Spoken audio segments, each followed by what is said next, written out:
Hello, my name is John Smithin, and I'm the Executive Co-Director and a Fellow of the Aurora Philosophy Institute here in Aurora, Ontario, Canada, and Professor Emeritus of Economics and Senior Scholar at York University in Toronto. I'm going to give a talk today entitled An Important Philosophical Dispute in Toronto, Gilson, Lonergan, and Anticipations of Critical Realism and MMT in Economics. This is a re-recording, actually, of a paper I gave at the conference, the Philosophy and Economics Conference, Culture and Economics in Warsaw, Poland last month, June 2021. And I intend to put this recording on the YouTube channel of the Aurora Philosophy Institute. I'll start by sharing the screen.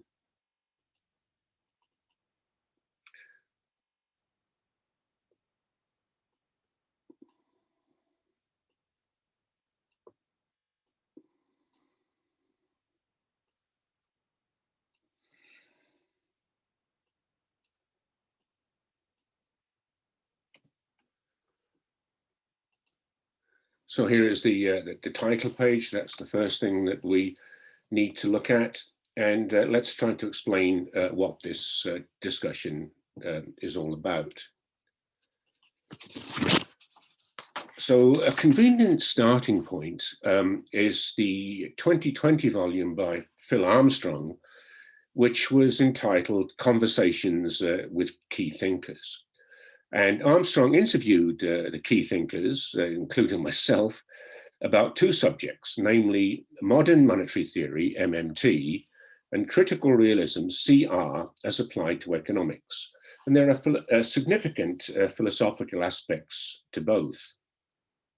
MMT recently came into prominence in the public policy debate in the USA after being championed by several radical politicians. And it is essentially the proposition that under flexible exchange rates, or with a fixed but adjustable exchange rate, a central government with its own sovereign currency faces no binding financial constraints. The philosopher Graham Hubbs, who's an associate of our institute, has pointed out that the debates around MMT are essentially about social ontology, and specifically the ontology of money, even if the protagonists may not be fully aware of it. Critical realism, as applied to economics, has been championed by Tony Lawson of the University of Cambridge, who, drawing on the earlier work of the philosopher Roy Bhaskar.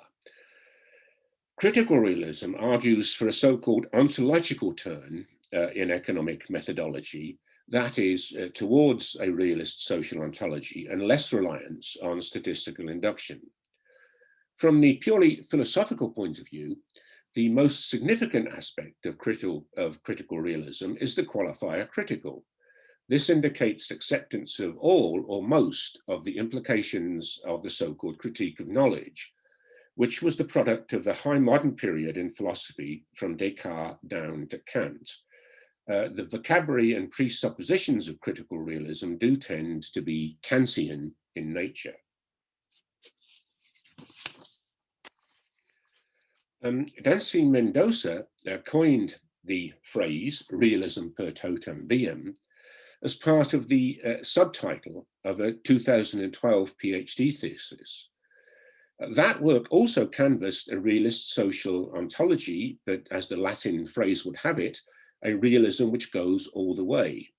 It does not accept the implicitly idealist starting point of the critique of knowledge. Mendoza's work drew on sources such as Aristotle, Aquinas, Gilson himself, and Searle. Realism per totam viam would not be a naive or direct realism.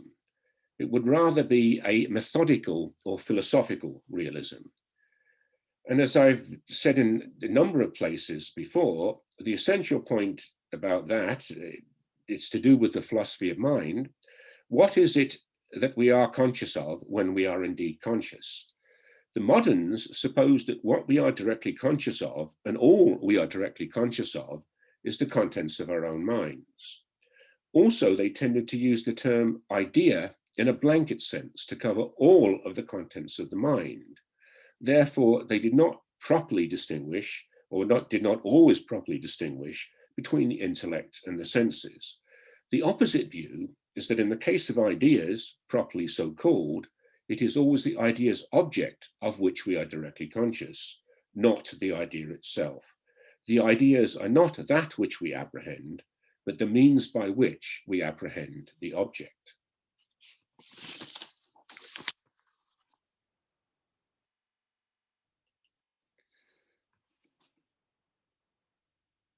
The premise of this paper is that both of these secular debates, critical realism and MMT of the late 20th and early 21st centuries, were anticipated by Catholic scholars in the mid-20th century, including Gilson and Lonergan.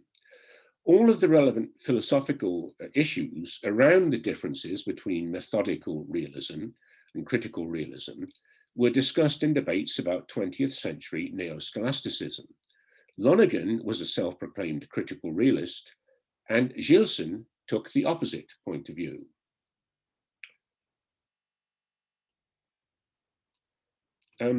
Although the main focus of the present paper is on critical realism, the work of Lonergan in particular also reveals striking parallels with MMT.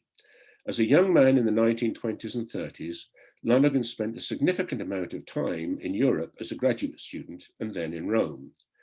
This gave him first-hand knowledge of the dire political and economic situation of the time. This led to a lifelong interest in such things as macroeconomics and circuit theory, and he made contributions to the field. For example, in his book, Macroeconomic Dynamics, an essay in circulation analysis.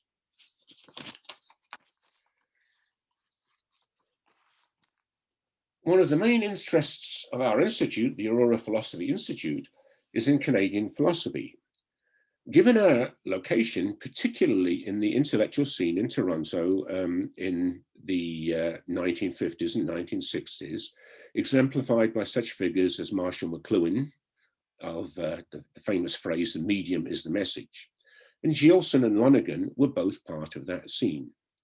Etienne Gilson, originally from France, was one of the founders and later the director of the Pontifical Institute of Medieval Studies, PIMS, at St. Michael's College, University of Toronto.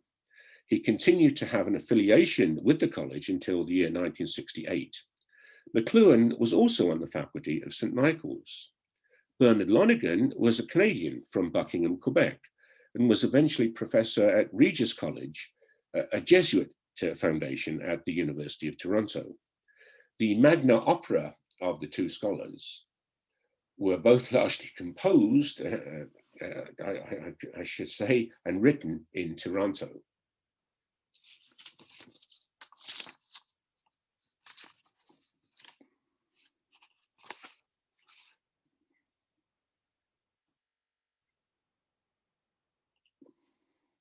So my next heading of my next slide is "Get Your Retaliation First."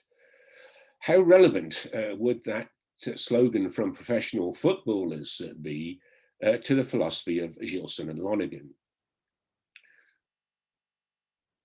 Well, in the title of this presentation, I was careful to use the term dispute rather than debate. In fact, there was no direct debate. Gilson wrote before Lonergan and also claimed that in principle, any and all versions of critical realism are untenable, regardless of any novel form that they might take in the future. He literally got his retaliation in first. There is an explicit commentary by Lonergan on Kant, Gilson, and Korith in a brief paper, in a paper entitled Metaphysics as Horizon, which was published in 1967, but that treatment is brief and it does not appear to be decisive. Therefore, I think the best course of action is to separately evaluate the general arguments of both authors on the merits.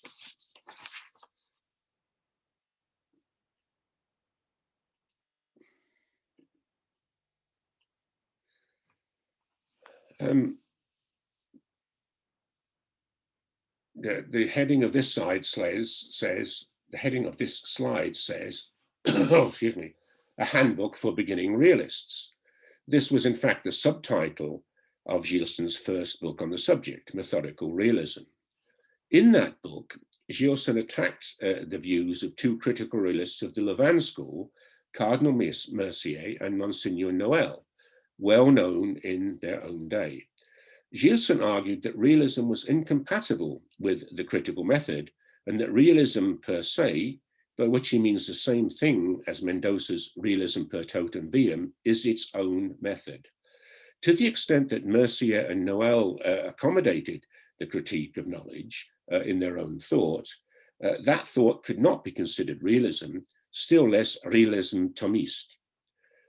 The problem, according to Gilson, is that the critique of knowledge is idealist in method and therefore starts with thought.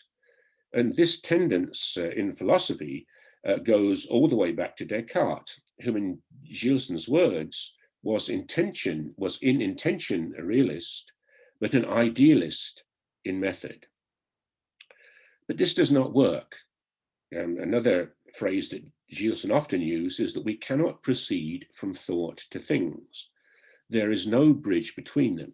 And this is precisely the problem of the bridge, as it is actually so called. Fundamentally, idealism postulates the primacy of consciousness rather than the primacy of existence or being. To a realist, therefore, putting the matter in Cartesian terms, it is not so much a question of I think, therefore I am, but I am, therefore I think. Among the criticisms made of methodical realism when it was first published was that the views of only a few critical realists were discussed.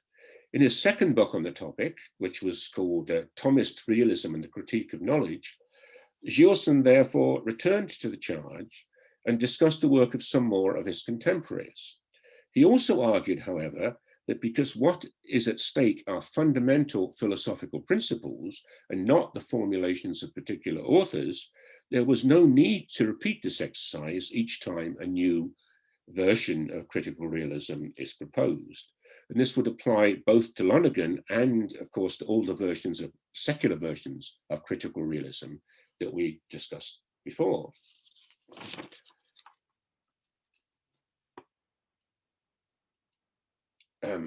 Lonergan's magnum opus, his Insight, was a massive volume of 875 pages and is not at all easy to read. And therefore, all Lonergan scholars are grateful to Peter Beer for his very readable Introduction to Bernard Lonergan, published in 2009, with the second edition appearing just last year in 2020.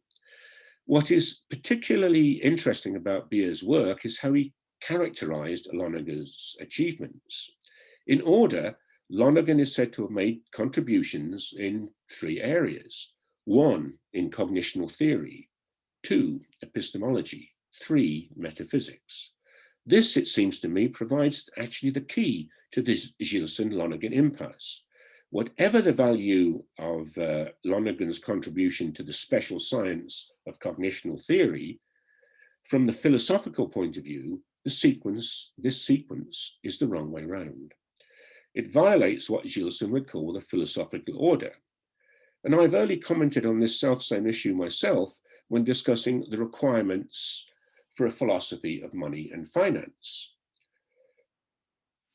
With the special science in that case clearly being monetary theory.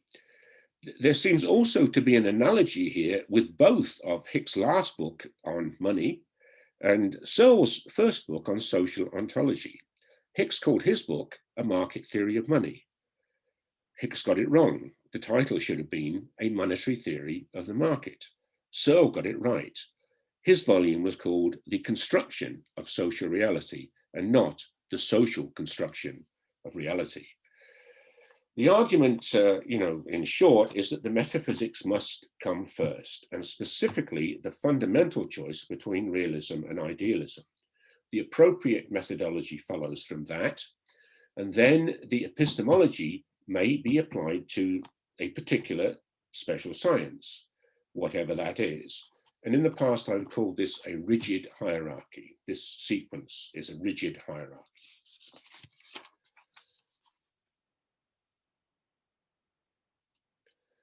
A very interesting device used by Beer in his explanation of Lonergan's cognitional theory was to refer to the murder mystery Dial M for Murder in a film directed by Alfred Hitchcock. Chief Inspector Hubbard of Scotland Yard is called in to investigate the case of a woman who was killed an intruder to her apartment, apparently in self-defense. It is a typically convoluted case with blackmail, planted evidence, and so on. The villain eventually turns out to be the woman's husband. Now, DCI Hubbard has to sort all this out. And most importantly, from Lonergan's point of view, ultimately himself be convinced that he has discovered the truth. Even though the story obviously is a far from accurate description of real-world police procedures, motivations, and constraints, it is a very good illustration of Lonergan's theory. Lonergan himself mentions detective stories in the very first sentence of his long book. Lonergan says that in the ideal detective story, the reader is given all the clues, but fails to spot the criminal.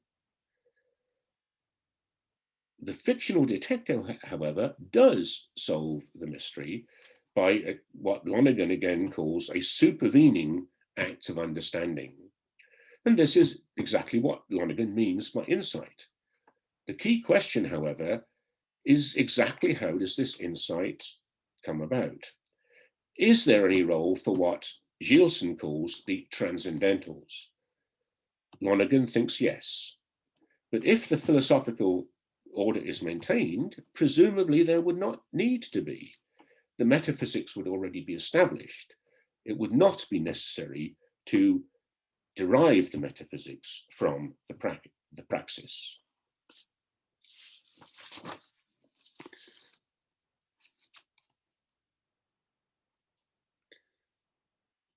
This reference to detective procedures seems to closely parallel what Lawson, in the works that I cited earlier, has called the abductive or retroductive method, as opposed to pure deduction or statistical induction.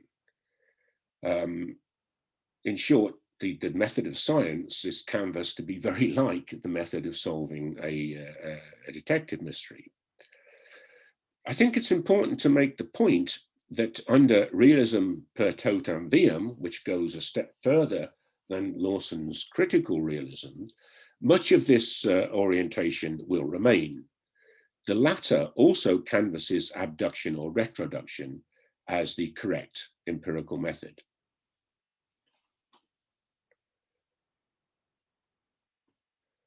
So we should return finally to the field of monetary macroeconomics, including MMT.